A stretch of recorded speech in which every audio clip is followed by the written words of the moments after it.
Hello everybody, welcome back to my another video. So today we'll be talking about how to use Grindr Maps venue discovery feature.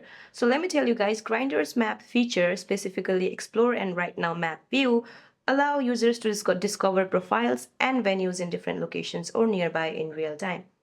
So to use this feature, what you're gonna have to do is open your Grindr app and then find the explore navigation bar at the top of your main grid. Tap on it. Once you tap on it, a map interface will just open, and then you can drag and drop the pin to a new location or search for a specific location. Once a location is selected, you will be returned to the grid to see users in that area. The navigation bar will turn yellow, indicating you are exploring. Now, you can also use the room button in the side menu to your profile in a different city, which allow you to connect with locals before you arrive.